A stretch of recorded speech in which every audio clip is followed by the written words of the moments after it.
और इसी पे बस नहीं, रब का फरमान आलीशान, वलक़द कररमना बनी आदम, ओ आदम की औलादो, हमने तुम्हें बुजुर्गी का ताज भी अता फरमाया है। और उस पर बड़ा करम अल्लाह का ये कि उसने हमें और आपको मुसलमान बनाया। अगर हम मुसलमान न रहते तो जने कितने खुदाओं के सामने अपनी नाक रगड़ते रहते। कुत्ता, बिल्ली, हाथी, घोड़ा, कॉकरोच, चूहा, जमीन, आसमान, आग, पहाड़, दरिया, समंदर, पेशाब, पखाना, जने किस किस के सामने ये पेशानी झुकती और उठती, मगर रब ने हमें मुसलमान बना करके आवारगी तबाह से बचा दिया और इस वकार वाली पेशानी को सिर्फ रब की दहलीज पे झुकने के लायक बनाया।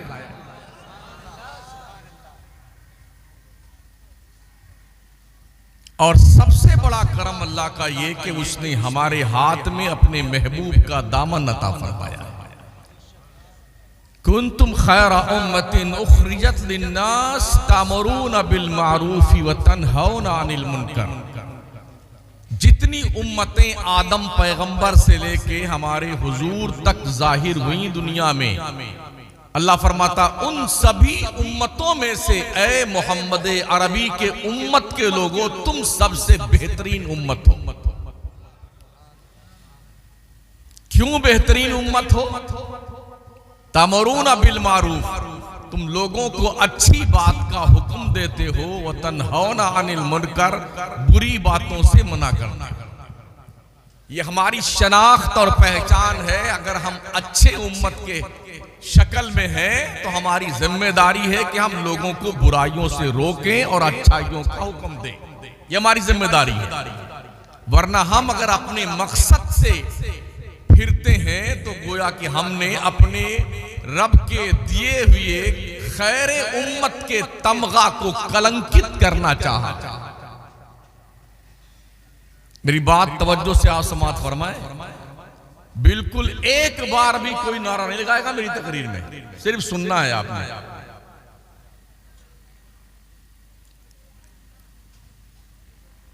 अल्लाह फरमाता व इम्मा युनसियन्नका शैतान फला तक़उद बाद ज़िक्रा मअल क़ौमिज़ ज़ालिमीन।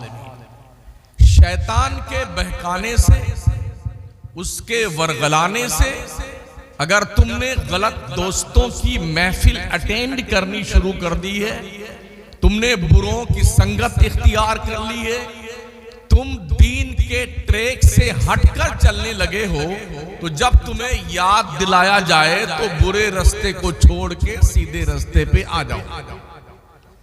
ये अल्लाह का फरमान है। मैं अपने अब्बा की बात नहीं कर रहा हूं, कुरान शरीफ पढ़ रहा हूं।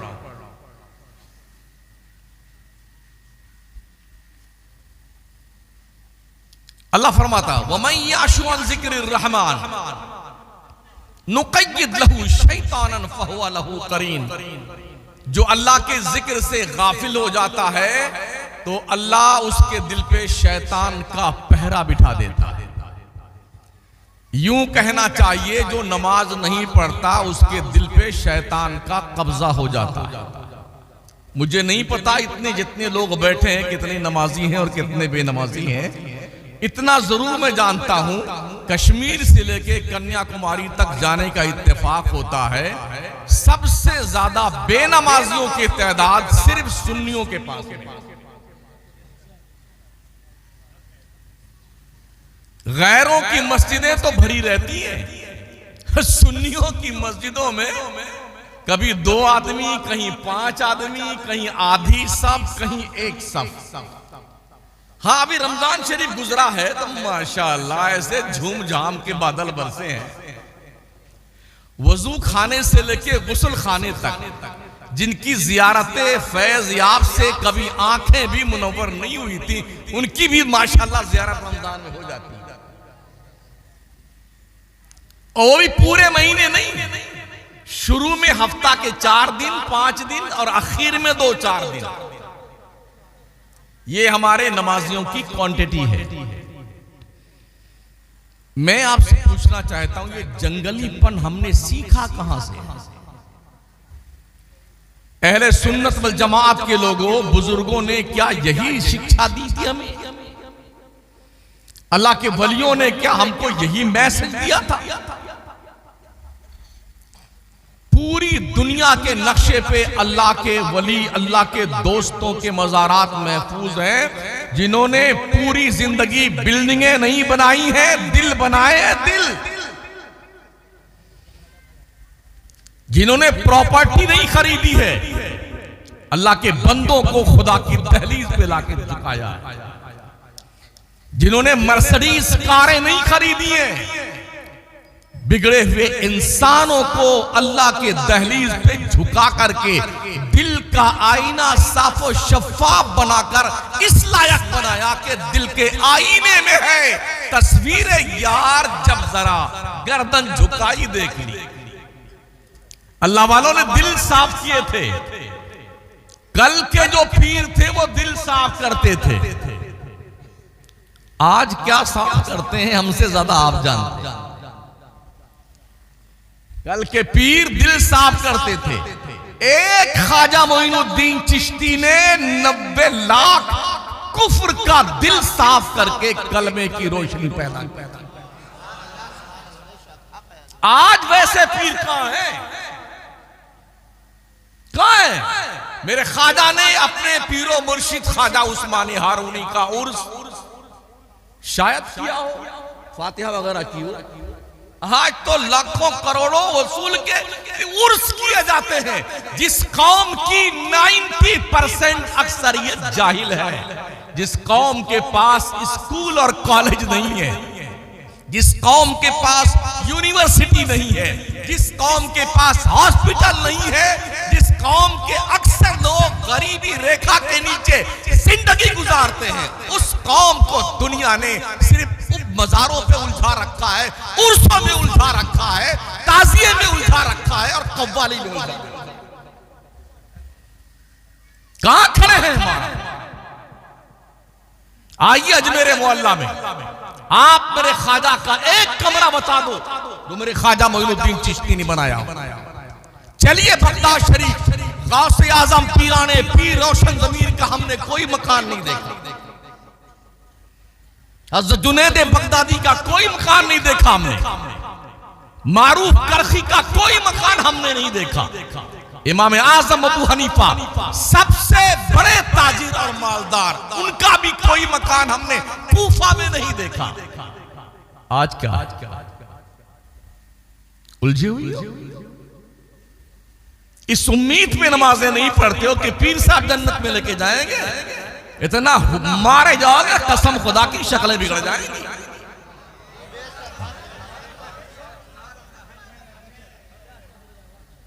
क्या जुनून सवार हमारी कौम के लोगों को? क्या ये नुस्खा सिद्दीक़ अकबर को नहीं पता था? क्या ये नुस्खा उमर फारूक को नहीं मालूम था? वो तो हुजूर के हाथ में मुरीद हुए थे, उनको नहीं पता था। उस्मान गनी को नहीं पता था क्यों रात रात भर सर को सजदे में रख के रोते थे, क्यों अल्लाह का खौफ खा करके। हजरत उमर फरमाते हैं, हजरत उमर फरमाते हैं, अगर नहरे फरात के किनारे खुजली में मुब्तला एक कुत्ता मर गया, उमर को डर लगता है अल्लाह अगर पूछेगा उमर तेरी ममलकत की रियाया में से मेरी एक मखलूक, कमजोर मखलूक खुजली से मर गई, तूने उसकी खबरगिरी न की, मैं अपने रब को जवाब क्या दूंगा? ये हजरत उमर फरमाते हैं, मैं जवाब क्या दूंगा अल्लाह को? आज हम रब को जवाब दे होने से दामन चुरा रहे है। कोई माई का लाल जो ये कह दे मैं मर के अल्लाह की जनाब में नहीं जाऊंगा? है कोई? अल्लाह का ऐलान, कुल इन्नल मौतल्लज़ी तफिर्रून मिन्हु फइन्नहु मुलाक़ीकुम। मुस्तफा तुम फरमाओ, जो लोग मौत से भागते हैं, मौत डेफिनेट तुमसे मुलाकात करके रहेगी। और कब्र में ना अब्बा जाते हैं, ना अम्मा जाएंगी, ना बेगम जाएगी, ना हजरत हुजूर जाएंगे, ना शमसुद्दीन जाएंगे, ना पीर साहब जाएंगे, कोई नहीं, अकेले जाओगे, अकेले अपनी कब्र में। कब्र किसी की ससुराल नहीं है महोदय जी। अगर ऐसा लगता है ना आपको कि कब्र ससुराल है, तो अब तक जो जा चुके हैं जरा उनसे पूछ के आओ, अब्बा हुजूर कैसी तबीयत आपकी है। अभी गर्मी का मौसम है ना, मैं देख रहा हूं माएं बहनें पंखे झल रही बैठी हुई है ना। थोड़ी सी गर्मी हमें बर्दाश्त नहीं है। इस गर्मी में जो मनो मिट्टी के नीचे जिन्हें दबा करके लोग आ जाते हैं, आज तक किसी ने अपने बाप की कब्र में एक हाथ वाला पंखा भी नहीं रखा है, छोटी वाली एसी भी नहीं लगाई, गद्दे भी नहीं बिछाए, और जनाबे वाला एक छोटा वाला कुमकुमा भी नहीं लगाया। हमारे अब्बा हुजूर अंधेरे में कैसे आराम फरमाएंगे? किया किसी ने आज तक? जाओ पूछो मरने वालों से, प्रधान जी, ओ सरपंच साहब, मिनिस्टर साहब, चौधरी साहब, ओ सठियाए हुए सेठ साहब, कैसी तबीयत आपकी है? पूछो मर्दों जाकर के, कब्रों में पड़े हुए लोग खुदा को भूल गए। लोग फिक्रे रोजी में, ख्याल रिस्क है, रज़्ज़ाक़ का ख्याल नहीं, अल्लाह का एहसान भूल गए। जिस रब ने इतना खूबसूरत चेहरा अता फरमाया, आंखें दी, दिमाग दिया, दिल, गुर्दा, कलेजी दी, अतड़ियां बनाई, इतना खूबसूरत वजूद, हड्डी से सुनने की कुव्वत दी, गोश्त चर्बी का लोथड़ा जिससे हम देखते हैं, और दिमाग से हम सोचते हैं, दिल उसका फैसला करने वाला मॉनिटर होता है। फ्री ऑफ चार्ज दिया है अल्लाह ने, कुछ लिया नहीं। इतना ही कहा है मेरे बंदो, मेरी इन नेमतों का शुक्रिया अदा किया। लई शकर तुम लाजी दन्नकुम, बंदो अगर तुमने मेरा शुक्रिया अदा किया, हम तुम्हें और ज्यादा नेमतें देंगे। वलइन कफरतुम इन अज़ाबी लशदीद, अगर तुमने बदमाशी करी, गुंडागर्दी करी, मेरी नेमतों का शुक्रिया ना अदा किया, तो सुन लो मेरा अजाब बहुत सख्त है। इन्ना बत्श रब्बिका लशदीद, बेशक तेरे रब की पकड़ बहुत सख्त है। अल्लाह जब पकड़ता है ना, हमने इस उम्र में हजारों को पकड़ते देखा है। जब अल्लाह ने पकड़ की है ना, अरबों पति, खरबों पति, अल्लाह की कसम ऐसे अपाहिज बने, एक एक नहीं, दो दो 55 साल एड़ी रगड़ रगड़ करके पूरा खानदान, पूरे मुल्क और शहर के इमाम, सारे मुअज्जिन, सारे हजरत हुजूर, सबसे दुआएं मंगवाई गई। हजरत दुआ कीजिए अल्लाह इसे उठा। क्या हो गया? हर जुमा में जामा मस्जिद का मैं इमाम, 2-4 पर्चियां जरूर आती हैं कि वो फला साहब मरे जा रहे हैं और उनका ऑपरेशन हो रहा है। अब वो कोमा में चले गए, अब वो बोल है जिसकी मां के लाल के अंदर हिम्मत, बचा लो उसको।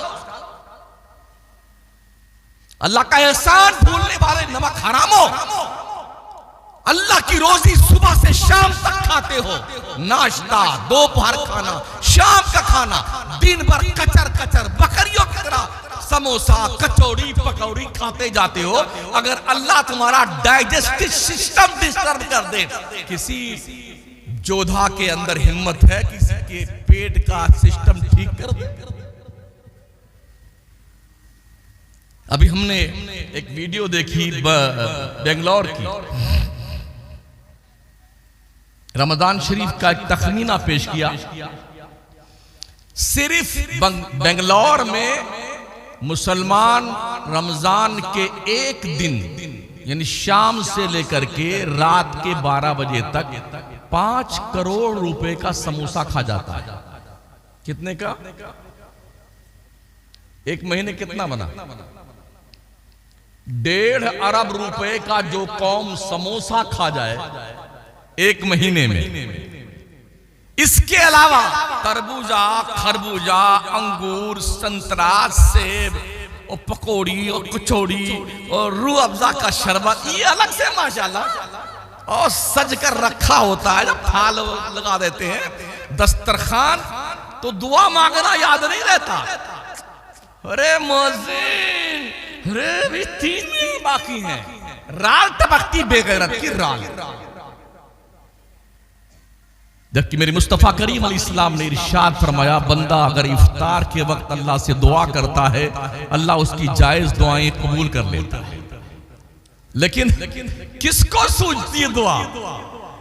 जब निगाह रहती है दस्तरखान पर और दिमाग रहता है मुअज्जिन की तरफ, फिर बार बार घड़ी देखता है। ये मुशाहिदा पेश करता हूं मैं, कोई लॉजिक नहीं पेश करता जो बाउंसर जाए। इस तरह हमारा हाल है। 1.5 अरब रुपए का समोसा खा जाने वाली कौम अगर ये 1.5 अरब रुपए की एक यूनिवर्सिटी बना दे, मुसलमान कौम के लाखों बच्चे IAS IPS बन जाए और कौम का मुकद्दर चमक उठे। इस तरफ तवज्जो क्यों नहीं होती? हमारा शऊर इस तरफ क्यों नहीं जाता है? मैं हदिये तबरीक पेश करूंगा।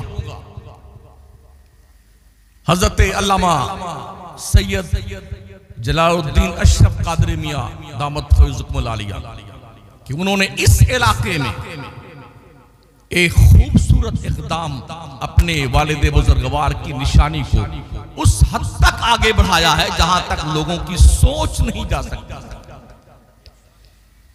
काम करने वाले पीरों के साथ जुड़ के रहिए, वो किसी सिलसिले का पीर हो, कादरी, चिश्ती, नक्शबंदी, सोहरवर्दी, अबुल-उलाई और जनाब वाला नूरी, अशरफी, रज़वी, कोई भी हो, आप उससे जुड़ के रहे तो काम करने वाला पीर हो।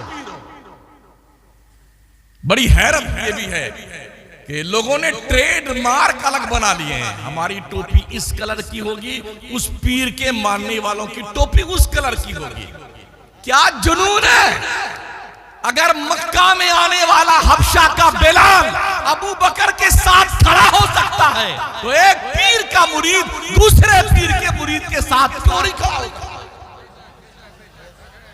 फारस का आने वाला सलमान फारसी अगर रसूल किरदगार के मस्जिद नबवी में आकर के सुफ़ा के चबूतरे पर अस्हाबे सबा, अस्हाबे अशरा यानी कि अशरे मुबशरा के बीच बैठ सकता है, तो फिर हमें क्या दिक्कत आ रही?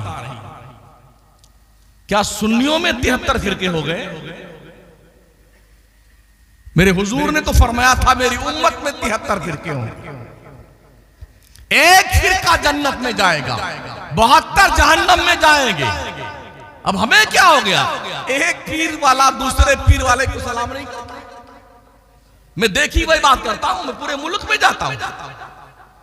रंग अलग है, जुब्बे का रंग अलग है, कुर्ते का रंग अलग है, टोपी का रंग अलग, अमामे का रंग अलग है। बगदाद में यही हो रहा था।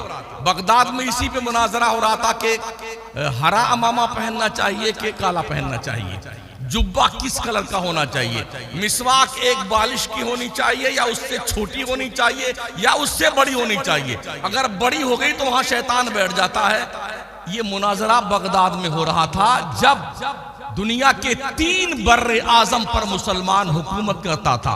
तातारियों ने हमारे कौम की अक्ल की यतीमी देखा, एक बैक अटैक किया और ऐसी बुरी मार मारा मुसलमानों को, मार मार करके मुसलमानों को काट कर उनके सरों के मीनार तामीर किए। अब बेटा मुनाजरा करो, कर लो मुनाजरा। मुसलमानों का सबसे बड़ा कुतुबखाना बगदाद में था।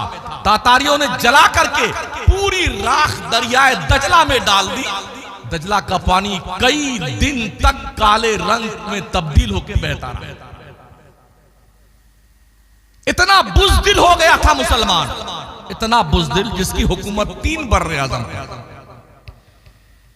रास्ते में कोई तातारी औरत मिल जाती 10, 15, 20 मुसलमानों को, तो वो क्या कहती, तुम लोग यहीं खड़े रहो, मैं घर जाकर के तलवार लेके आती हूँ और तुम सबकी गर्दन मार करके मौत की नींद सुला दूंगी। वो जाती घर से तलवार लेके आती और 10-15 मुसलमान, 15-20 मुसलमान की गर्दन काट करके मौत की नींद सुला देती। उसके जाने आने में जो टाइम लगता, इतना बुज़दिल हो गया था मुसलमान, भाग कर जान नहीं बचा सकता था। जैसे भेड़िया को बकरी देखती जो चुपचाप खड़ी रहती, ये हाल मुसलमानों का। ये दिन क्यों देखे दुनिया ने? हम आपसे इंतजार का शिकार है। सूफिया का दर्स क्या रहा है? लोगों का दिल साफ किया जाए। मेरे ख्वाजा मोइनुद्दीन चिश्ती सरकार को ख्वाजा उस्मानी हारूनी ने 20 साल तक अपने साथ रख करके दिल की सफाई करी। 20 साल तक महोदय जी। उसके बाद खिलाफत दिए। आज तो 2 वक्त की दावत कर दीजिए, ये लीजिए खिलाफत। आप भी खलीफा, आप भी खलीफा। इसीलिए मैं इस खिलाफत को खुली आफत कहता हूं। इतने लोग खलीफा हो गए हैं और हर आलिम के नाम के साथ ये स्पेशली जो है लकब डाला, खलीफ है। मतलब ये कि अब ये भी पीरी मुरीदी करेंगे। हर शख्स जो है, जो कोई मरा उसका अब्बा, ये लो नया उर्स शुरू। किसी का बाप बना फिर नया उर्स शुरू। अरे भाई साहब, हम उर्स करने के लिए नहीं पैदा हुए हैं। उर्स जिसका किया जाता है उसके कहने पर अमल करने के लिए पैदा हुए। मैंने कहीं नहीं पढ़ा कि मेरे गौसे आजम ने अपने पीरो मुर्शिद का धमाका खेज उर्स किया हो। मैंने कहीं नहीं पढ़ा ख्वाजा मोइनुद्दीन चिश्ती ने अपने पीर ख्वाजा उस्मानी हारूनी का धमाका खेज उर्स किया हो। मैंने इमाम अहमद रजा को पढ़ा, मैंने कहीं नहीं पढ़ा आला हज़रत ने अपने पीर का धमाका खेज उर्स किया हो। आज क्या हो गया हमारे लोगों? जहां से हिदायत के सोते फूटते थे, जिन खानकाहों से इस्लाम के आबरूमंदाना जिंदगी का चैप्टर दुनिया को पढ़ाया जाता था, आज वहां सब अजीब गरीब हालात है। हमें बेदार होने की जरूरत है। खानकाहों में बैठे हुए जिम्मेदारों को अपनी जिम्मेदारी का एहसास करने की जरूरत है। और मेंबर पे बैठने वाले उलमा को गूंगा बनकर बैठने की जरूरत नहीं। जबान खोलिए और हक की हिमायत में उठिए। कौम गुमराही के दलदल में जा रही है। वहां भी लूट रहा है सुन्नियों को, देवबंदी बर्बाद कर रहा है सुन्नियों को, शिया लूट रहा है सुन्नियों को। आप कब जागेंगे? अल्लाह के नबी सल्लल्लाहु अलैहि वसल्लम फरमाते हैं, जब फितने जाहिर हो और उलमा अपना इल्म जाहिर ना करें, ऐसे आलिम गूंगे शैतान की तरह हैं। यह भी फरमाया गया, जो लोग हक बात नहीं बोलते हैं, कल बरोज़े क़यामत उनके मुंह में जहन्नम के आग की लगाम लगाई जाएगी। यही होगा ना, कुछ लोग हमें बुरा कहेंगे, यही होगा ना, हम मस्जिद से निकाल दिए जाएंगे। अल्लाह ने लूला लंगड़ा बनाया नहीं है, हम मेहनत मजदूरी करके भी खा सकते हैं। हमने कोई ठेका ले रखा है इमामत करने का क्या?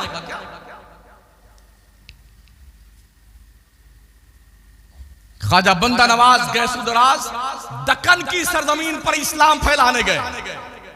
बंदा नवाज की हिमायत में महबूब इलाही निजामुद्दीन औलिया ने तकरीबन 22 या 18 सूफिया को उनकी हिमायत में जाता। ये अकेला गया है बंदा नवाज, उसके साथ मिलकर के दक्कन की सरजमीन पर ख्वाजा मोइनुद्दीन चिश्ती के लाए हुए इस्लाम का चिराग रोशन किया जाए। कहां बैठे हुए? हमारी आंखें नहीं खुलती। हजरत बहलोल दाना, जिनका मजार हजरत यूशा बिन नून अलैहिस्सलाम के मजार के बिल्कुल पास में है बगदाद में, जो जन्नत बना के बेच रहे थे दरिया दजला के रेत पर। बहलोल दाना, हारून रशीद उन्हें पागल समझते थे कि दीवाना है, मजनू है, पागल है। एक दिन बुलाया हारून रशीद ने हजरत बहलोल दाना को, कहा बहलोल ये लकड़ी ले जा और पूरे बगदाद में जो तुझको जो बेवकूफ नजर आए ये लकड़ी उसको दे देना। कहा लाइए साहब। लकड़ी लिया और अपने आस्तीन में छुपाया, लेकिन चुपचाप अपने घर आ गए, संभाल के उसे रख दिया। 2-5 साल गुजरने के बाद जब बादशाह के मरने का वक्त करीब आया, हजरत बहलोल को पता चला कि बादशाह जाकनी के आलम में चल रहे हैं, तो मुलाकात करने गए। लकड़ी को अपने आस्तीन में छुपा लिया, लेके गए। अस्सलाम वालेकुम रहमतुल्लाह। वालेकुम अस्सलाम रहमतुल्लाह। कहा अरे बादशाह सलामत, कैसे हैं आप? अरे बहलोल बहुत लंबा सफर है, बड़े लंबे सफर में जाने की तैयारी है। अरे साहब बहुत लंबा सफर है? कहा हाँ बहुत लंबा सफर। तो बहलोल ने कहा हुजूरे वाला, तो क्या कुछ खादिम वादिम भेज दिया आपने वहां पे? कुछ घोड़े वोड़े भेजे? उधर नहीं भेजे? कुछ खाने पीने का सामान वहां पर लाद के भिजवाया कि नहीं भिजवाया? अरे बहलोल तो समझता क्यों नहीं है, वहां कुछ नहीं भेजा जा सकता है। अरे बादशाह सलामत, आप दुनिया में कहीं जाते थे 10-15 दिन के लिए, 20 दिन के लिए, तो आपके जाने से पहले 1000 फौजी वहां जाते थे, रास्ता साफ करने के लिए जाते थे, खाने पीने का सामान जाता था, कनीजें जाती थी वगैरह वगैरह। तो 1 महीने के लिए, 10 दिन के लिए जाने पर ये एहतमाम करते थे, और आप फरमा रहे बहुत लंबे सफर में जा रहा हूं, तो कुछ नहीं भेजा आपने, कहां जा रहे हैं? अरे कहा बहलोल मौत का वक्त करीब आ गया है, अब वापस पलट के नहीं आना है। कहा कुछ नहीं भेजा आपने? कहा कुछ नहीं। लकड़ी निकाला, कहा बादशाह सलामत, इस पूरे बगदाद में आपसे बड़ा बेवकूफ मुझे कोई नहीं दिखाई पड़ा। ये ले लो, ये लकड़ी आपकी अमानत, आपको मुबारक, इसलिए कि जिसे पता है कि ऐसी जगह जा रहा है मरकर, जहां से वापस नहीं आया है, तो उस पगले ने कोई तैयारी ना की हो, तो उससे बड़ा बेवकूफ कौन हो सकता है? आपसे मैं पूछता हूं, वेस्ट बंगाल के लोगों, मालदा के इलाके के लोगों, आपने क्या तैयारी की? आपने क्या तैयारी की है? मरने के बाद जो तुम्हारी कब्र है ना, उस कब्र में रोशनी का तुमने इंतजाम क्या किया? क्या एहतमाम किया है आपने? ये बहलोल दाना एक दिन बाजार में खड़े हुए लकड़ी लेकर के आड़ी तेरी लकीर खींच रहे थे। हारून रशीद गुजरे, कहा अरे बहलोल क्या कर रहा है? हजरत बहलोल ने कहा कि अल्लाह के बंदों का अल्लाह से समझौता करवा रहा हूं। कहा क्या बात बनी? कहा अल्लाह तो समझौता करने को तैयार है, बंदे नहीं मान रहे। कहा अच्छा। 2-4 महीना गुजरा तो बगदाद के कब्रिस्तान में बहलोल जो है लकड़ी लेके लकीर खींच रहे थे। फिर गुजरे हारून रशीद, कहा बहलोल यहां क्या कर रहे हो? कहा बादशाह सलामत, जगह बदल गई है मगर काम वही है। उस दिन भी हम अल्लाह से बंदों का समझौता करवा रहे थे, आज भी अल्लाह का बंदों से समझौता करवा रहे हैं। कहा क्या बात बनी? बहलोल ने कहा अब तो बंदे तैयार हैं समझौता करने को, अल्लाह नहीं मान रहा है। इससे पहले कि तुम्हें मौत आए, तैयारी कर लो अपने कब्र में रोशनी के इंतजाम की। और वहां कोई नहीं जाता। अगर कोई एक भी आज तक गया हो, रेफरेंस दीजिए मुझे। एक कहानी सुनाई जाती हमारे यहाँ, हमारे सुन्नियों के यहाँ। गौस पाक का एक धोबी था, जब वो मर गया ना तो उसकी कब्र मुनकर नकीर आए और उन्होंने पूछा मन रब्बु का? गौस पाक का धोबी। कहा माँ दीनों का? गौस पाक का धोबी। कहा माँ कुंता तकुल की हाजिर का? गौस पाक का धोबी। इस कदर झूठी रिवायतें हमारे उलमा बयान करते हैं, सरासर कुरान और हदीस के खिलाफ बातें हैं। बोले गौस पाक कब्र में आए और नकीरैन को झड़क दिया। क्या जुनून है? कब्र में मुनकर नकीर आते हैं और हमारे हुजूर आते हैं और कोई नहीं आता है। समझ रहे हो? इसलिए इस खत में मत रहे ना कि हमें लोग यूं जन्नत में लेके जाएंगे। मेरी उम्र 60 साल की है, जब से होश संभाला है नमाज पढ़ रहा हूँ, रोजा रखता हूँ, इबादत करता हूँ। अल्लाह ने करम फरमाया, अपने घर भी बुलाया कई मरतबा, लेकिन मुझे अब तक यकीन नहीं है इस बात पर कि मेरी जिंदगी की कौन सी नेकी अल्लाह ने कबूल कर ली। अब तक पता नहीं। आपको है?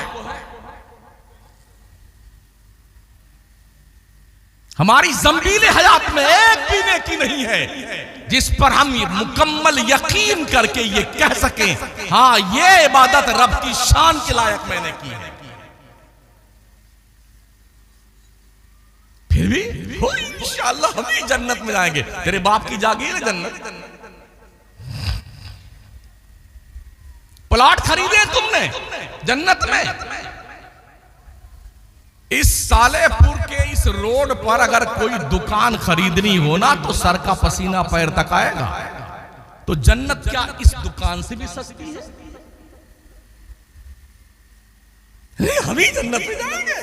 ना जुम्मा का पता बेटे के पास, ना पंज वक्ता नमाज का पता, ना हलाल हराम की तमीज। आंखें आवारगी का शिकार हैं, जुबान पे गाली चुगली गीबत बुराई खुराफात हरामखोरी हरामकारी बदकारी बदनिकाही। जन्नत में जाएंगे। शक्ल देखी आईने में। आओ सुनो हजरत उमर फारूक आजम क्या कहते हैं। ये वो उमर है जिनकी शान में कुरान की आयतें उतरी हैं, जिनकी राय के मुताबिक अल्लाह ने कुरान में आयतें उतारी हैं और जिनकी शान में आका फरमाते हैं लौ काना बादी नबिया लकाना उमर इब्न खत्ताब। अगर मेरे बाद कोई नबी आना पॉसिबल होता उमर नबी बन के आता, जिसकी नेकियां आसमान के सितारों के बराबर। वो उमर कहते हैं अगर अल्लाह ने अदल से काम लिया हशर के मैदान में तो कोई बख्शा नहीं जाएगा। उमर भी बख्शा नहीं जाएगा। अगर अल्लाह ने फजल से काम लिया तो हर कोई जन्नत में जाएगा। लेकिन ये हमें कन्फर्म पता नहीं है कि उस दिन वो किससे काम लेगा, हमें पता नहीं।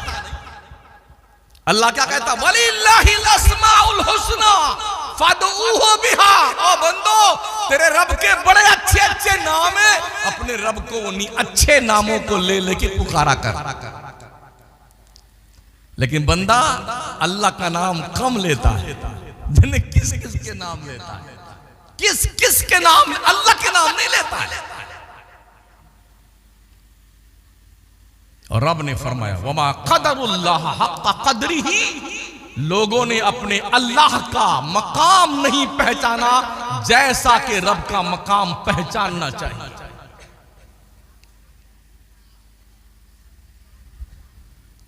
लोगों को अगर जन्नत का टिकट दिया कसम खुदा कलेजा फाड़ के निकालेंगे, है ना। इस्लाह कौन करेगा? जिब्रील मिकाईल।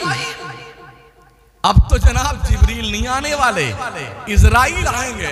यूं दबोचेंगे क्या शराब वत्तक़ू यौमन तुरजऊना फीही इलल्लाह।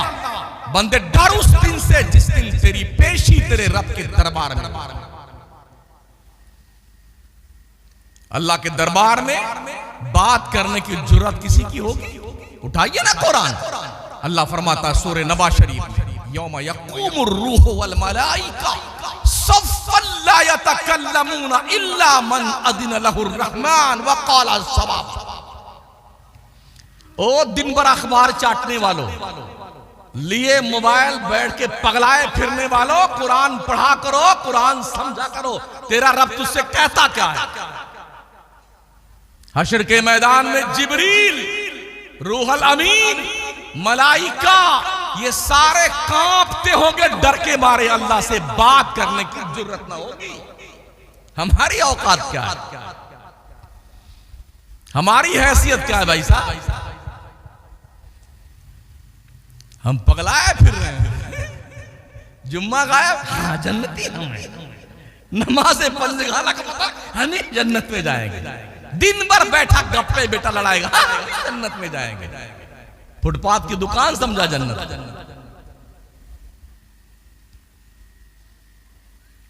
जहन्नम का भी नाम सुना नहीं सुना आपने, या सिर्फ जन्नत का सुना? हजरत अलमिया ये है कि हमारे यहाँ जन्नत का इतना माशाल्लाह बखान किया जाता है और जहन्नम का जिक्र भी डर के मारे मौलवी नहीं करता।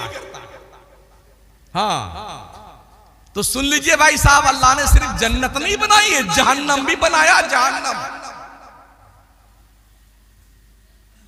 कितनी गहरी है पता है आपको? एक दिन जिब्रील आए बारगाह रसूल अनाम अलैहिस्सलाम में, जैसे पहुंचे एक जोरदार धमाका हुआ। आका ने पूछा जिब्रील ये आवाज कैसी है? उन्हें अर्ज किया रसूलुल्लाह 70 साल पहले जहन्नम की मुडेर से एक पत्थर ढकेला गया था जहन्नम में, 70 साल के बाद आज तह तक पहुंचा है, ये धमाका उसका है। इतना गहरा है जहन्नम। कौम के सामने जब बताया जाए पुलसरात है एक जहन्नम के पीठ पर जो बाल से ज्यादा बारीक, तलवार से ज्यादा तेज। अरे ये मौलाना लोगों का काम यही है, बिल्कुल हमारा यही काम है। उस दिन तुम्हें एहसास होगा जब कुछ बचेगा नहीं तुम्हारे पास। इस पुलसरात पर से हर एक को गुजरना है, हर एक को। इसके बगैर कोई बाईपास रास्ता जन्नत में जाने का नहीं है। 50,000 साल का दिन होगा हश्र के मैदान का, और 50 साल का रास्ता है ये पुलसरात का, जिसे पार कर लेने के बाद ही जन्नत में परमिशन मिलेगा जाने का।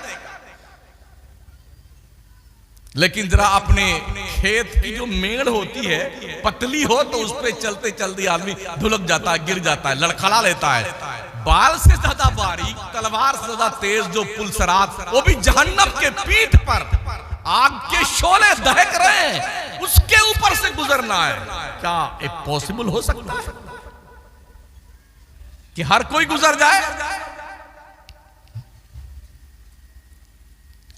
अल्लाह अल्लाह। दोज़खियों को दोज़ख में डाले जाने के बाद भी कुरान शरीफ में आयत मौजूद है, जहन्नम क्या कहेगा? हल मिन मजीद, हल मिन मजीद, या अल्लाह भी मेरा पेट नहीं भरा, और भेज जहन्नमियों को और भेज हमारे पास। तो फिर जानते हो क्या, जब आदमी सब भर दिए जाएंगे, गुनहगार, बदकिरदार और पापी, इसियां शारी करने वाले लोग, कुफार और मुशरिकीन, तो जब भी पेट नहीं भरेगा तो पत्थर फेंक करके जहन्नम का पेट भरा जाएगा।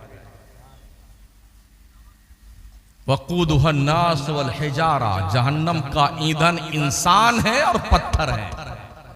हल मिन मजीद, ये मजीद रिक्वेस्ट अल्लाह से कि मेरा पेट नहीं भरा, अभी और डाल मेरे अंदर। तो जब इंसान खत्म हो जाएंगे ना, जन्नती जन्नत में चले जाएंगे, जहन्नमी जहन्नम में चले, अब भी पेट नहीं भरा जहन्नम का, तो उसमें पत्थर भर भर करके जहन्नम का पेट भरा जाएगा। और जब जहन्नमी प्यास से तड़पेंगे ना, तो दारोगे जहन्नम हजरते मालिक से कहेंगे, मालिक बड़ी प्यास लगी। 1000 साल तक उनकी इस बात का हजरते मालिक जवाब नहीं देंगे। 1000 साल के बाद वो चिल्लाते रहेंगे, चीखते रहेंगे, पानी पानी पानी। जहन्नमियों को पीप, खून, थोहड़, कांटों का फल, बदबूदार जहन्नम का जो है मादा, ये पीने को दिया जाएगा, जिसके पीने के बाद जब प्यास लगेगी ना, उसके बाद जब 1000 साल के बाद वो कहेंगे पानी पानी, फिर चिल्लाते रहेंगे, तो अच्छा अल्लाह से पूछ के जवाब देता हूं। तो जहन्नम का खौलता हुआ पानी दिया जाएगा। जब उसको पीने के लिए अपने मुंह के करीब लेके आएंगे, तो चेहरे का गोश्त सड़ करके, गल करके उसी प्याले में गिर जाएगा। मजबूरन फिर भी वो बंदा उसी पानी को पिएगा। जन्नत के तस्वुर में गुम रहने वालों, ये जहन्नम है। हमारे हुजूर ने फरमाया, मैंने शबे मेराज में जहन्नम में सबसे ज्यादा औरतों को देखा है। जब साहबा ने पूछा, या रसूलल्लाह औरतें ज्यादा जहन्नम में क्यों हैं? तो हुजूर ने फरमाया कि ये अपने शौहरों की नाशुक्री ज्यादा करती, अपने शौहरों की खिदमत नहीं करती। इस बुनियाद पर औरतों को ज्यादा जहन्नम में हुजूर ने देखा है। एक जहन्नमी का ये शोल्डर कितना चौड़ा होगा पता है आपको? इस शोल्डर से लेके इस शोल्डर तक चौड़ाई कितनी होगी? 56 इंच का सीना सुना तो जरूर हमने नापा नहीं। ये जो हो ना चौड़ाई शोल्डर की, हदीस शरीफ में आया है कि यहां पर अगर तेज रफ्तार घुड़सवार घोड़े पे बैठे और दौड़ाया घोड़े को, 2 महीना दौड़ाने के बाद इस शोल्डर से इस शोल्डर पे पहुंचेगा जहन्नमी के। कितना चौड़ा होगा वजूद इंसान का जहन्नमी। ये दांत है ना, दांत। हदीस शरीफ में आया है कि जहन्नमी का एक दांत उहुद पहाड़ के बराबर होगा। पता है उहुद पहाड़ कितना बड़ा है? 15 किलोमीटर में फैला हुआ है। 32 दांत को मल्टीप्लाई कीजिए 15 किलोमीटर से, कितना हिसाब बनता है? मेरा मैथ कमजोर है, आप जोड़ लीजिएगा। 15 किलोमीटर का एक दांत, 32 दांत को सेट कीजिए 15 किलोमीटर के हिसाब से, कितना लंबा चौड़ा एरिया उगलेगा दांत। और फिर जिस जबड़े में वो दांत फिट किया जाएगा वो कितना बड़ा जबड़ा होगा इंसान। ये होंठ लटक करके नाफ के नीचे आ जाएगा जहन्नमी। और जब जहन्नमी को जहन्नम में डाला जाएगा ना, और ये चमड़ा जो है ना, चमड़ा, ये चमड़ा 1000 मीटर का मोटा कर दिया जाएगा। बहुत पतला ना हमारा चमड़ा, ये 1000 मीटर का मोटा चमड़ा कर दिया जाएगा। फरमाएगा जब चमड़ा जल जाएगा, चमड़ा जल जाएगा ना, तो अल्लाह फरमाता कुल्लमा नदिजत जुलूदुहुम बद्दलनाहुम जुलूदन गैरहा लियज़ूकुल अज़ाब। चमड़ा जल जाएगा तो फिर हम फिर नया चमड़ा उसे दे देंगे ताकि इसको इसके गुनाहों की सजा का हिसाब दिलाया जाए और इसे अजाब चखाया जाएगा दोज़ख। जन्नत के उसमें खुश रहने वाले लोगों जहन्नम का भी जिक्र सुन लिया करो ताकि तुम्हें एहसास। रब फरमाता बंदों ने अल्लाह की कदर नहीं जानी जैसी कदर करनी चाहिए। जब भी कोई बात परेशान होता है ना बंदा, अल्लाह के बारगाह में नहीं आता है, इमाम साहब कोई तावीज बना दीजिए, अरे पीर साहब कोई पलीता दे दीजिए। पलीते से मुश्किल ठीक होती ना तो सब पलीते लेके बैठे रहते। कुछ नहीं होने वाला पलीती पुलीता से कान खोल के सुन लो। मुश्किलें अल्लाह डालता है, आसानी भी अल्लाह ही डालता है। परेशानी भी अल्लाह देता है, आसानी भी अल्लाह देता है, बीमारी भी अल्लाह देता है, शिफा भी अल्लाह देता है। उससे तो मांगते नहीं है, आप पलीता बना दीजिए। हाँ पलीता पलीता बनाने वाले भी इतने लोग बैठे हुए हैं हर गली कूचे में। 51 रुपए से लेकर के 51,000 रुपए तक।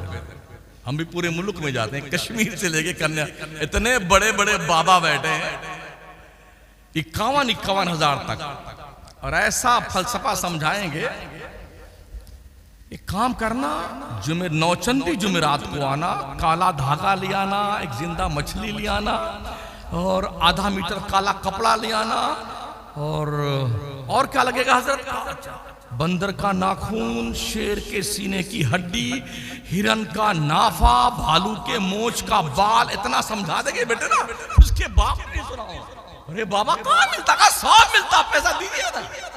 10,000 टिका दिया बाबा को, अब बनाता है उल्टी सीधी लकीरें खींचेगा। अब लेके मछली पहुंची उन नौचंदी जुमेरात में। सास को कब्जा करना है, बहू के कब्जा करना है, शौहर को कब्जा करना है। अल्लाह की बंदियां ज्यादा फंसती जाल में। तो उसके मुंह में ताबीज रखा, बंद किया, ऐसा लपेटा लुपोटा। 12 बजे रात को जाना, जैसे ही 12 बज के कुछ मिनट हो तो पुरानी कब्र खोदना, एक हाथ उसी में इस मछली को गाड़ देना और दफन कर देना। चुपचाप पलट के आना, पीछे मुड़ के नहीं देखना। उसका बाप नहीं देखे, डर के मारे। आप घर में बैठे, या अल्लाह 1 महीना हो गया कुछ नहीं पता चला, या अल्लाह 2 महीना हुआ मछली सड़ भी गई होगी, कुछ पता नहीं चला। ना सास कब्जे में आ रही है, ना बहू कब्जे में आ रही है, ना शौहरे नामदार कब्जे में आ रहे हैं। रोज धुनाई कर रहे, रोज धुनाई कर रहे। अब वो किसी से कह भी नहीं सकती है सर, घर में क्या 10,000 दे के आऊ बाबा को तो कुटी जा। अब बाबा के तो बन गए मजे, माशाल्लाह 10,000 आ गए। ये हाल है। ओ लोगों, अपनी मुश्किलों को हल करने के लिए अल्लाह की चौखट पे आओ, अल्लाह की दहलीज से करम पे आओ। ख्वाजा मोइनुद्दीन चिश्ती ने भी अल्लाह ही का चौखट बताई थी, गौस पाक ने भी अल्लाह ही की चौखट बताई थी, मखदूम सिमना ने भी अल्लाह ही की चौखट बताई थी, शेख अलाउल हक पंडवी ने भी अल्लाह ही की चौखट बताई थी। क्या जरूरत पड़ी थी यार सिमना की हुकूमत को लात मार करके सहरा नवर्दी करते हुए पंडवा की जमीन पे आके कछौजा जा करके वहां पर पड़ जाना? क्या काम था उनका? बादशाह तैयार होता। डूबती हुई इंसानियत को, बहके हुए लोगों को, कुफ्र और शिर्क में मुब्तला लोगों को, अल्लाह की चौखट से दूर रहने वाले लोगों को खुदा की चौखट पे झुकाने के लिए अल्लाह के वली आए थे। इसलिए हमने किसी वली की बिल्डिंग नहीं देखी। मैं वली की बात करता हूं, इस दौर के लोगों की बात नहीं करता हूं। हम भी मुरीद हैं अल्हम्दुलिल्लाह, लेकिन हमको अल्लाह ने पीर का प्रचार करने के लिए नहीं पैदा किया, दीन का प्रचार करने के लिए पैदा किया मुझे। हर मौलवी को, हर पीर को दीन का प्रचार करना चाहिए, पीर का प्रचार नहीं करना चाहिए। पीर ने दीन का प्रचार किया, खुदा की जन्नत में सो रहा है वो। जिन्होंने खिदमत दीन मुस्तफा करी है ना, वो कब्रों में जाने के बाद भी अपने परवरदिगार के जन्नत की बहारों में सोए हुए। हम कहां तक काम करते? अल्हम्दुलिल्लाह हम पढ़ने वाले लोग, खातूने मशरिक नहीं पढ़ते हैं, हदीसें पढ़ते, कुरान पढ़ते, कुरान और हदीस की रोशनी में हालात का कंपेयर करते हैं, दुनिया का जायजा लेते हैं, फिर तकरीरें करते हैं। पढ़ा लिखा तबका हमारे सुन्नी जलसों से दूर भाग चुका है। जब हमने पूछा लोगों से क्या जाए तुम्हारे जलसे में, सुने आप पूरी रात चिल्लाते हो तुम मौलवी लोग, सुबह फजर की नमाज सारे गुल करके बैठ जाते हो, काहे का फायदा है ऐसे जलसों का? क्या ये सच्चाई नहीं है? मुजफ्फरपुर में जलसा था 3 साल पहले, आधी तकरीब मेरी फजर की अजान से पहले हुई, आधी तकरीब फजर की अजान के बाद में हुई। जब मैं मस्जिद में गया नमाज पढ़ने के लिए, इमाम के अलावा 2 आदमी हम थे, तीसरा कोई नहीं था। ये सुन्नियों के जलसे होते हैं, हमसे ज्यादा जलसा कोई नहीं करता हिंदुस्तान में, और हमारी कौम से ज्यादा जाहिल कोई कौम नहीं है। जब मस्जिद के इमाम साहब तशरीफ फरमा है, अगर ये जुमा के दिन खड़े होकर के ऐलान कर दें कितने लोगों को नमाज के शरायत, फराइज और वाजिबात याद हैं, यकीन के साथ मैं कह सकता हूं शायद कोई खड़ा हो, शायद कोई खड़ा हो। और यार नमाज अहमुल इबादत है, स्पेशली इबादत अल्लाह की है, खुदा के कुर्ब का सबसे इंपॉर्टेंट जरिया नमाज है। एक काफिर और मुसलमान के बीच फर्क सिर्फ नमाज का है। मन तरक सलात मुतअम्मिदन फकत कफर, जिसने एक वक्त की नमाज जानबूझ के छोड़ दी उसने काफिरों जैसा काम किया। इमाम शाफई तो उसे काफिर मानते जो नमाज छोड़ दे, एक वक्त की नमाज। दाढ़ी रखने का नाम मुसलमान थोड़ी है, हमसे बड़ी दाढ़ी अयोध्या के पंडितों की है। हमारे मनमोहन सिंह थे ना प्रधानमंत्री भूतपूर्व, बहुत लंबी चौड़ी दाढ़ी थी उनकी। कुर्ता पैजामा पहनने का नाम मुसलमान है, हमसे अच्छा कुर्ता नेताजी लोग पहनते हैं। टोपी लगाने का नाम मुसलमान है, मोदी जी भी कभी कभी बहुत लंबी लंबी टोपी लगा लेते हैं। मुसलमान किसे कहते हैं? लफ्ज़े मुस्लिम की मीनिंग सरेंडर हो जाना अल्लाह रसूल के सामने, सरेंडर हो जाओ, अपनी ख्वाहिशात को अल्लाह रसूल के फरमान के सामने कुर्बान कर दो। इसका नाम मुसलमान है। जिसके जी में आ रहा वो शराब पी रहा, जिसके जी में आ रहा भाइयों का हक छीन के खा रहा है, लफड़े पे लफड़े करता जा रहा है।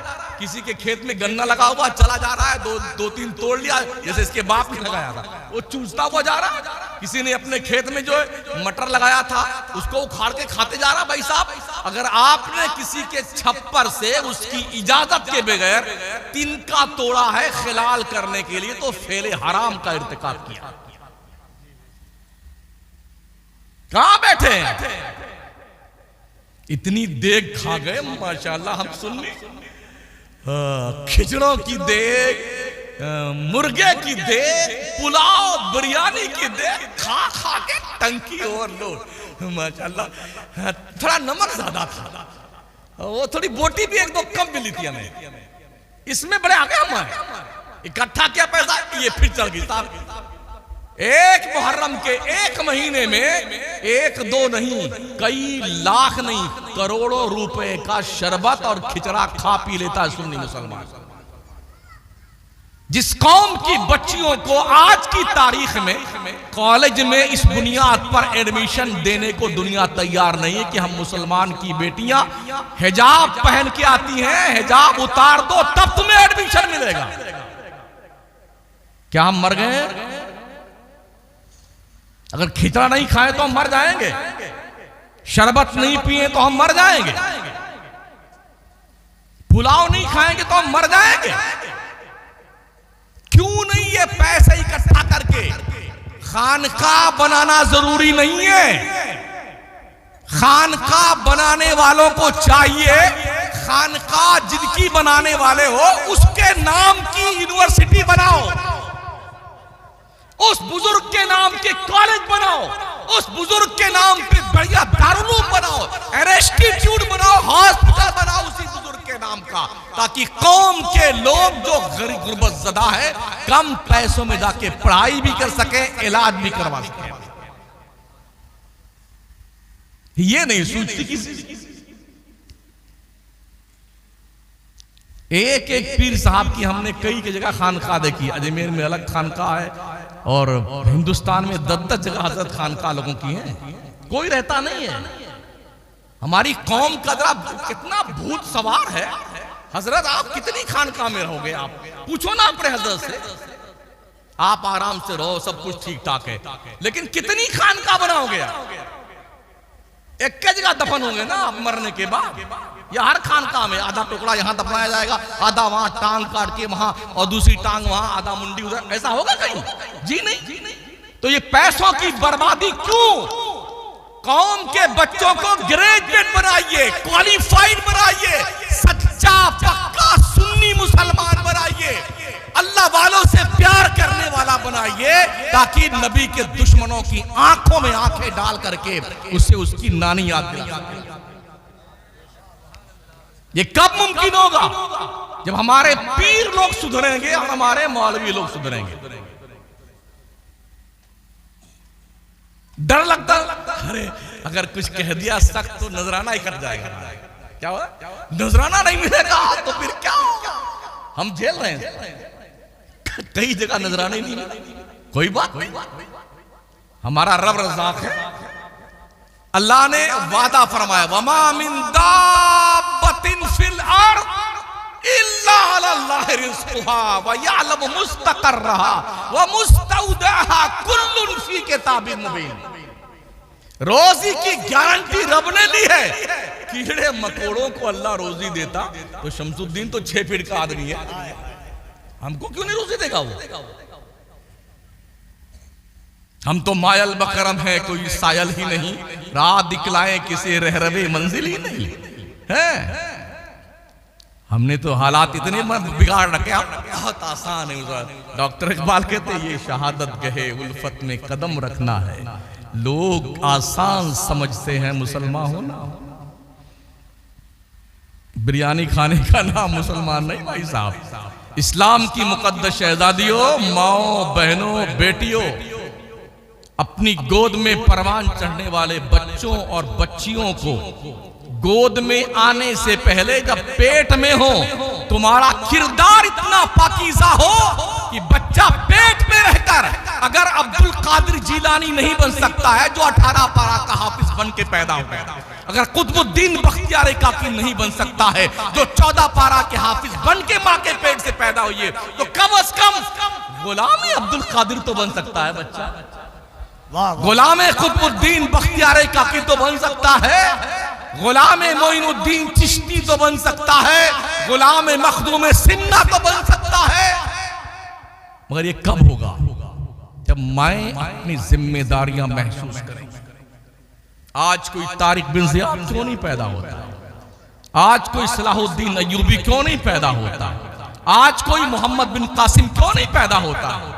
इसलिए कि मां के पेट में बच्चे का नुत्फा करार पाता है तो उस वक्त से लेकर के जो मोबाइल शुरू होता है,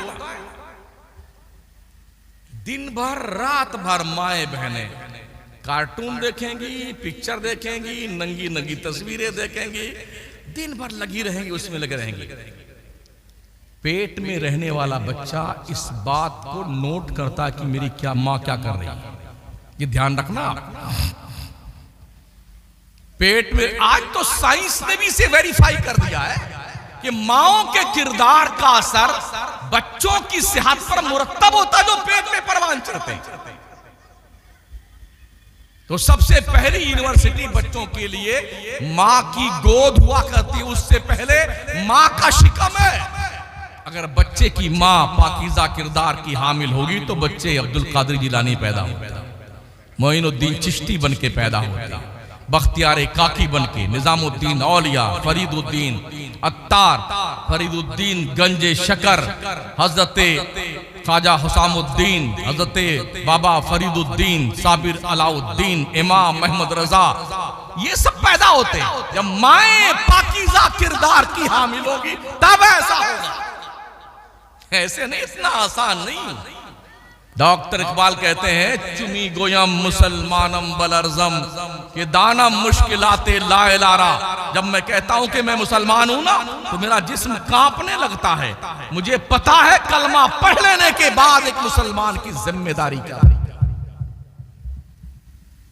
हमने जिम्मेदारियां भुला दी, जिम्मेदारियां भुला दी।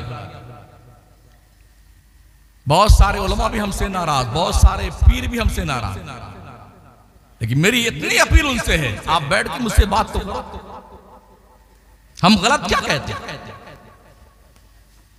हर सुन्नी सही उल अकीदा पीर हमारे सर का ताज है, लेकिन अगर शरीयत के खिलाफ कोई पीर जाएगा तो हम ऐसे पीर साहब को पीर साहब नहीं मानते। सीधी सी बात है। लोग पीरों को देख करके, उलमा को देख करके रास्ते तय करते हैं। अगर हम खुद नमाज नहीं पढ़ेंगे तो हमारी तकरीर में कोई असर हो सकता है? कुछ लोग हैं ना वारसी सिलसिले के, ख्वाजा सरकार वारिस पाक रहमतुल्लाह अलैह, वो मर्दूद को नमाज नहीं पढ़ते। क्या कहते हैं? अरे वारिस पाक नमाज ही नहीं पढ़ते थे। तूने देखा नमाज नहीं पढ़ते थे? बेनमाजी वली नहीं हो सकता है, कान खोल के सुन लो। दरमुंडा वली नहीं हो सकता है, जाहिल वली नहीं हो सकता है, शराबी कबाबी अय्याश वली नहीं हो सकता है। ऐसे कितने पाखंडी फटीचर। अभी था वो नासिक के इलाके में, उसने कहा हम 150 साल तक जिंदा रहेंगे। 400 करोड़ रुपए का मालिक था हजरत खरीब चिश्ती। यूट्यूब पे है, देख लीजिए। हिंदुस्तान का था भी नहीं, हमारे मुल्क का, अफगानिस्तान से आया था। 400 करोड़ रुपए, औरतों के बीच नाचता था वो। हमारे ख्वाजा की चौखट भी लीजिए, काजू खाइए, बादाम खाइए, तो लोग कसम खुदा की इतना पहुंचेला वाली आ गया। काजू खिला देने से वली हो जाता है, यूं करके बादाम खिलाने से वली हो जाता है। अरे मियां पूछो उस अब्दुल कादिर जिलानी से जिसने 40 साल इशा के वजू से फजर की नमाज पढ़ी है। नारे तकबीर, नारे रिसालत, इस्लाहे मुआशरा कॉन्फ्रेंस। पूछो उस मोइनुद्दीन चिश्ती से जिसने 70 साल तक ये पीठ जमीन पर सोने के लिए नहीं लगाई, तब विलायत का मंसब मिलता। भाई साहब इंतकाल होता है तो पेशानी पे तहरीर लिखी, हबीबुल्लाह माता फी हुब्बिल्लाह। इधर मोइनुद्दीन चिश्ती का इंतकाल हुआ, रब के फरिश्ते ने उनकी पेशानी पे लिखा, अल्लाह का दोस्त अल्लाह की मोहब्बत में इंतकाल कर गया। क्या नाम इस गांव का? हाँ, सालेपुर। और लड़की अकेले कहां पढ़ती है? हो, पंचगनी में, दिल्ली में, जेएनयू में। एक कमरा अकेले तो कोई बच्ची लेकर रह नहीं सकती। महंगाई का दौर है, शेयरिंग बेस पे कमरे ले जाते हैं। एक लड़की 3 लड़के, 2 लड़की 4 लड़के। तन्हाई में गैर महरम मर्द गैर महरम औरत इकट्ठी हो तो तीसरा शैतान होता है, ये हदीस की रोशनी में।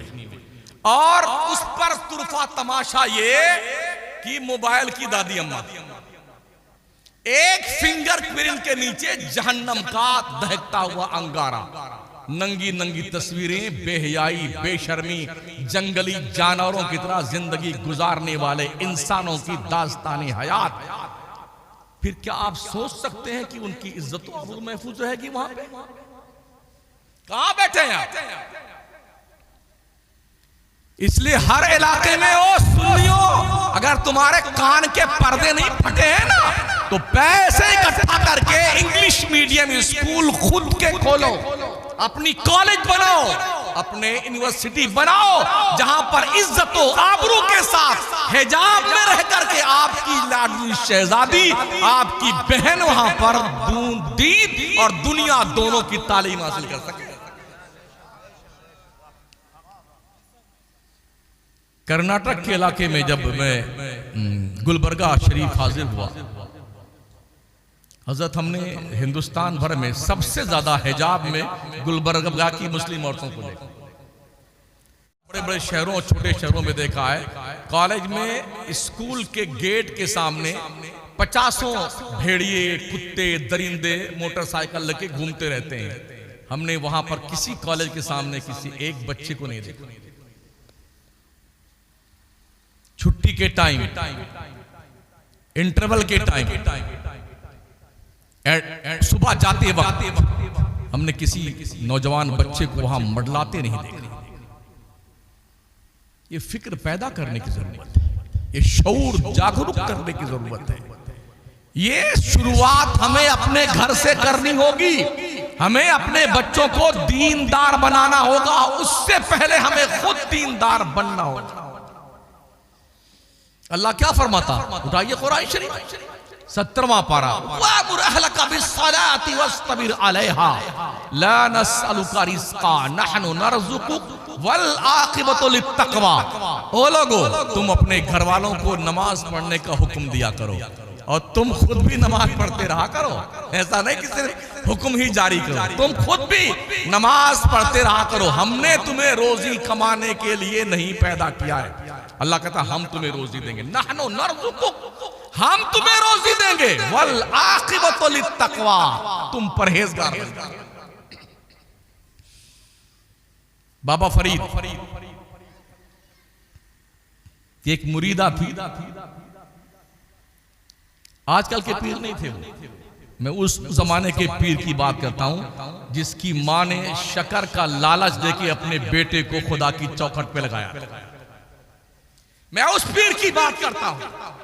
बेटे से मां ने कहा बेटे नमाज पढ़। बेटे ने कहा अम्मी नमाज पढ़ने से क्या मिलेगी? मां ने कहा शक्कर मिलेगी। मां को पता था बेटा शक्कर ज्यादा खाता है। कहा फिर क्या करना? मां कहा बेटे वजू कर ले। मां के आदेशानुसार वजू किया और जब वजू करके मुकम्मल किया, बेटे मुसल्ला लिया। बेटा मुसल्ला लाने गया तो मां ने शक्कर की पुड़िया बनाई और मुसल्ला बिछा करके चुपके से रख दिया उसके नीचे। मां के बताए हुए हिसाब से उन्हें नमाज पढ़नी शुरू की, नमाज मुकम्मल की, मुसल्ला उठाया, शक्कर की पुड़िया मिली, खुश होके खाते गए। रूटीन में कई हफ्तों तक ये मिजाज मां का था बेटे के मुसल्ले के नीचे शक्कर की पुड़िया रखना और बेटा लेता खाता चला जाता। एक दिन शिकार करने गए दोस्तों के साथ में, वक्त नमाज हुआ, माँ बेचैन, मुसल्ला बिछाया उसने, कहा मेरे परवरदिगार आज तेरी बंदी की कहीं आबरू नीलाम ना हो जाए। ए अल्लाह तुझे पता है मैंने अपने बेटे को तेरे रहमत के करीब शक्कर का लालच देके किया था, मैं शक्कर की पुड़िया रखती थी परवरदिगार, आज वो जंगल में शिकार करने गया है, नमाज का वक्त होगा, वो नमाज तो जरूर पढ़ेगा परवरदिगार, मुसल्ले के नीचे अगर वो शक्कर नहीं पाएगा तो वो ये समझेगा कि मेरी माँ मुझे धोखा देती थी। आज अपने बंदी की आबरू रख ले। जब माएँ अपने आंसू खुदा के दहलीज़े करम पे बिछा देती है ना, अल्लाह माओं को मायूस नहीं करता। वो माओ अपने बच्चों के हक में अच्छी दुआएं मांगा करो। हदीस शरीफ में आया जब माँ अपनी औलाद के लिए 100 मरतबा दुआ करती है, अच्छी दुआ 99 मरतबा अल्लाह कबूल कर लेता है, एक बार रद्द करता है। और अगर 100 मरतबा बद्दुआ करती है ना तो 99 मरतबा रद्द कर देता है अल्लाह, एक बार कबूल करता है। ये माँ की ममता, माँ का प्यार। इधर माँ ने मुसल्ला बिछा के दुआएं मांगनी शुरू की, आंखों से आंसुओं की सौगात पेश करनी शुरू की। उधर बाबा फरीद ने अपने दोस्तों से कहा आओ नमाज पढ़ते हैं। दोस्तों ने कहा क्या मिलता है नमाज? कहा शक्कर मिलती है। कहा तो हम भी पढ़ेंगे। सबने मुसल्ला बिछा दिया, नमाज शुरू की। तो अब से पहले तो माँ शक्कर की पुड़िया रखती थी, आज उन सारे बच्चों के मुसल्ले के नीचे अल्लाह के फरिश्तों ने शक्कर की पुड़िया ला के रखा। इस तरह बच्चों को अल्लाह के चौखट के करीब लाने की जरूरत है। अपने बच्चों के सामने शर्तें रखो, अगर बच्चों तुमने सूरह यासीन सुना दिया तो तुम्हें हम तुम्हारी ख्वाहिश के मुताबिक सबसे अच्छा कपड़ा सिला कर देंगे, तुम जिस होटल में बोलोगे वहां चल के तुम्हें खाना खिलाएंगे। इस तरह से लालच दिया कर, चंद मसाइल लिख के दो अपने बच्चों को, ताकि बच्चे जब याद कर लें उनकी हौसला अफजाई के लिए इनामात दिया करो, ताकि बच्चे अल्लाह की रहमत के करीब आए। ऐसा करने से हम अपने बच्चों को खुदा की दहलीज पे लगा सकते हैं। ये तरीका रहा है। तो मैं अर्ज कर रहा था, एक खातून जो हजरत बाबा फरीद की मुरीदा थी, 2-3 बच्चियां थी, जवान हो गई थी और बेचैन थी कि पैसे तो है नहीं, शादी करनी है बच्चियों की। तो बाबा से कहा बाबा आज कुछ पैसे दे दो, बच्चियों के हाथ तो पीले कर दें। तो हजरत ने फरमाया बेटी अल्लाह से मांगो, अल्लाह जरूर देगा।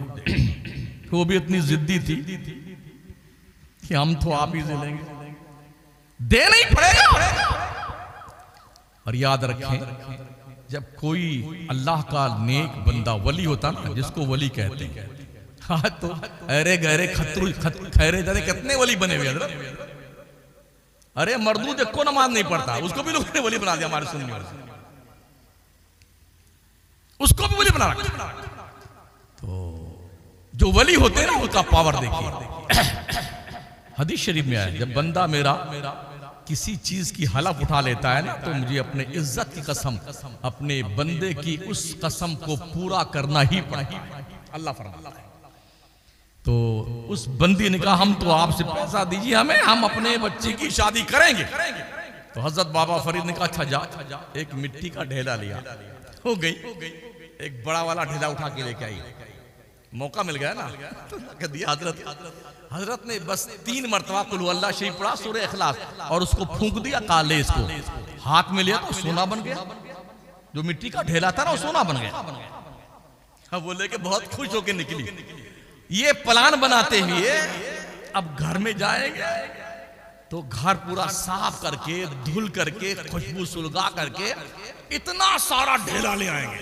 गई घर पे, घर को धुलाई किया, खुशबू सुलगाए, खुद भी नहाया, नए कपड़े पहने और खूब माशाल्लाह वजीफा किया। बैठ करके जितना ढेला इकट्ठा किया, 3 बार कुल अल्लाह पढ़ा, 300 बार पढ़ा, 3000 पढ़ा, दिन भर रात भर, दिन भर 3 दिन 3 रात कुल अल्लाह पढ़ करके फूंकती रही।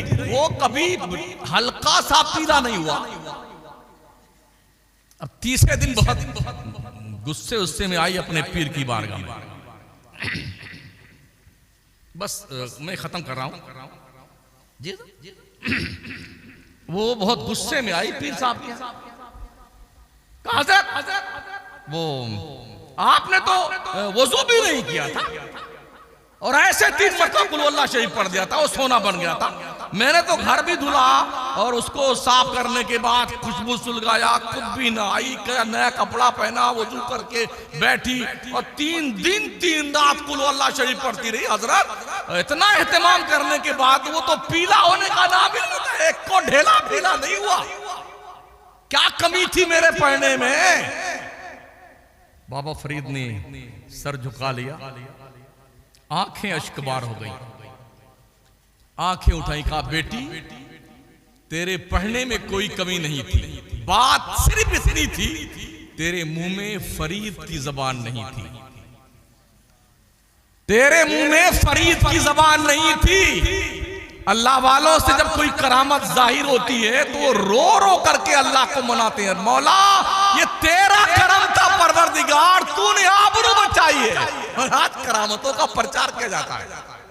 ओ हमारे पीर साहब जा रहे थे, ट्रेन रुक गई, हमारे पीर साहब जा रहे थे, प्लेन रुक गया, वो यूं करे थे, वो इतने आके सब मुसलमान हो गए। मैं इन सारे पीरों को रस्से में बांध करके फिलिस्तीन भेज दो, सबको भेजो। आज करामतों की ज्यादा जरूरत फिलिस्तीन को है, सब जाके करामत दिखाओ ना वहां पर। 85 साल से फिलिस्तीन जल रहा है, खाको खून में गलता है, इज्जतें नीलाम हो रही हैं। अभी 4 साढ़े 4 महीने से 40,000 मुसलमान ज़बा कर दिया गया, बच्चे बूढ़े मर्द औरत बच्चियां। है कोई पुरसानी हाल उनका? कहां गए करामतों के प्रचारक लोग? यूट्यूब उठाइए ना तो पीरों की करामतें गड़ गड़ के बेटे मुरीद लोग यही जी करता है कहीं मिल जाए ना, इतना हटक के मारो सर फट जाए कम बात का, झूठों का, झूठी झूठी करामतें गढ़ते हैं। तो वहां पर 20-22 किलोमीटर का एरिया है जिसको सम का इलाका कहते हैं।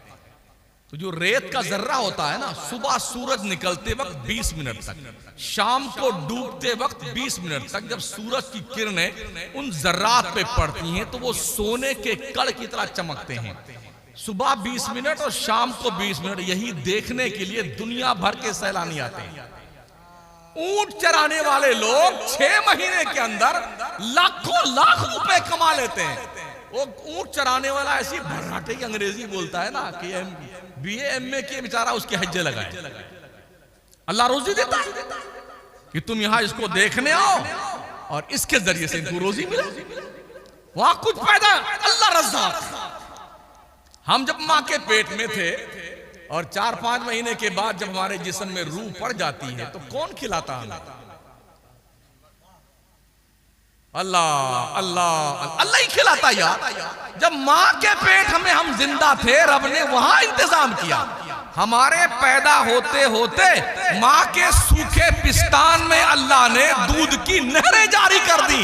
ओ मेरे बंदे, दुनिया में वजूद पजीर होने से पहले हमने तेरी खुराक का इंतजाम कर दिया। और जब इतने बड़े हो गए तो क्या अल्लाह रोजी हम नहीं देगा? एक और एग्जांपल पेश करूं। साइबेरिया एक मुल्क है, 6 महीना वहां सिर्फ बर्फ जमी रहती है। वहां की जो चिड़िया है ना, हजारों किलोमीटर उड़ करके हिंदुस्तान की झीलों में आती है। वहां 6 महीना उन्हें दाना चुगने को नहीं मिलता ना, तो वो प्रवासी चिड़िया वहां से आती है हमारे हिंदुस्तान में, तो बड़ी खुशियां मनाई जाती हैं। हमारे राजस्थान बहुत सारी बड़ी बड़ी झीलें हैं, उन झीलों में चिड़ियों का मेला लगा रहता है, बड़ी खुशहाली। और क्या बात है, चिड़िया आ गई, साइबेरिया की चिड़िया आ गई, पूरे देश में खुशियों की लहर दौड़ती है। 6 महीना वो चिड़िया हिंदुस्तान की झीलों में अपना रिज़्क़ पाती है, और जब उनके मुल्क की बर्फ पिघल जाती है, कौन बताता है कि हजारों मील दूर तुमने तुम्हारी रोजी का हमने हिंदुस्तान में इंतजाम किया। ऐ साइबेरिया की चिड़ियों, तुम उड़ जाओ वहां खाने के लिए। और जब वहां पर बर्फ पिघलती तो कौन बताता चिड़ियों को अपने वतन वापस चली जाओ, हमने तुम्हारे रिज़्क़ का रास्ता खोल दिया है। वो रज़्ज़ाक़ परवरदिगार जो चिड़ियों को इस तरह से इंफॉर्मेशन देके रोजी देता है। हम तो अशरफुल मखलूकात हैं। भाई साहब कुछ समझ में आया 1.5 घंटे में? और यूट्यूबर के लोगों थोड़ा ढंग से लगाना यार, बहुत बदमाशी करते हो आप लोग भी। आपकी बदमाशियों से सलमान अजहरियत तक जेल में जा रहे हैं।